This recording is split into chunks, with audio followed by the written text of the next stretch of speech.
ये टीवी बंद कर दो। जी पापा जी, बंद कर रही हूँ। क्या बात है, आप लोग कुछ दिन से परेशान लग रहे हो? कुछ नहीं बेटी, जा एक गिलास पानी ला मेरे लिए। बेटा जरा किचन में देख, मेरी सब्जी बनने रखी है, मैं अभी आती हूँ। क्या बात है, आप बहुत परेशान दिखाई दे रहे हैं। शालिनी, मेरी नौकरी चली गई। कंपनी काफ़ी समय से घाटे में चल रही थी। मेरे साथ कई लोगों को काम से निकाल दिया गया है। समझ नहीं आ रहा आगे क्या होगा। इस घर का किराया, गाड़ी की किस्त, श्रेया की शादी के लिए जो एसआईपी शुरू की थी वो कहाँ से आएगा अब। आप चिंता मत कीजिए, आपको इतना कुछ आता है, कोई ना कोई तो नौकरी मिल ही जाएगी। हम एक काम करते हैं, कुछ दिन के लिए एसआईपी बंद कर देते हैं। नहीं नहीं, बेटी की शादी के लिए अभी से कुछ जोड़ेंगे तभी कुछ बन पाएगा। तुम जानती हो आजकल लड़के वाले कैसे मुंह फाड़ते हैं। पापा, आप मेरे लिए पैसा जोड़ना बंद कर दो। इसकी दो वजह है। एक तो जब तक मैं अपने पैरों पर खड़ी नहीं हो जाती शादी नहीं करूंगी। दूसरी, मैं ऐसे लड़के से शादी करूंगी जो दहेज नहीं लेगा।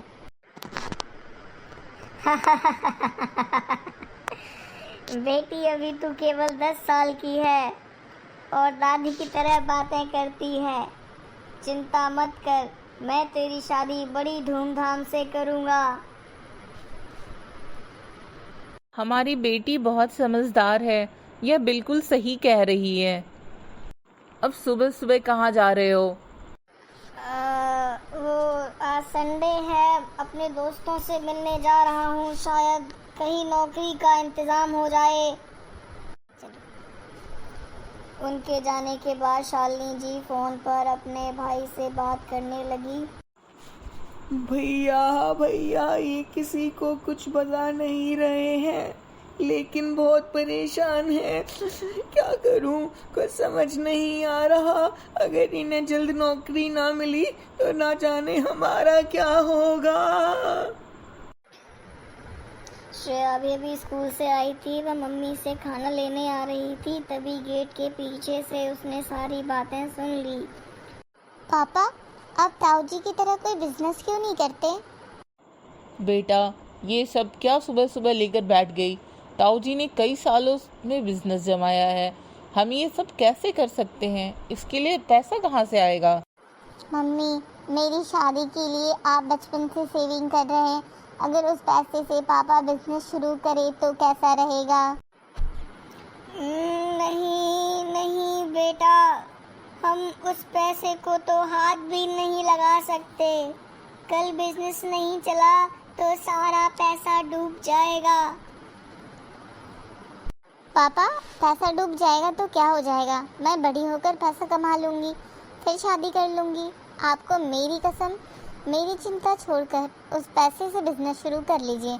अगर चल गया तो हमारी सारी परेशानी दूर हो जाएगी। हम हमेशा परेशान रहते हैं। ताऊ जी और उनका परिवार कितने मज़े में रहते हैं। सुनिए जी, बिटिया मुझे लगता है ठीक कह रही है। अभी तो काफी समय है, हमें ये करके देखना चाहिए। क्या पता ऊपर वाले की भी यही मर्जी हो।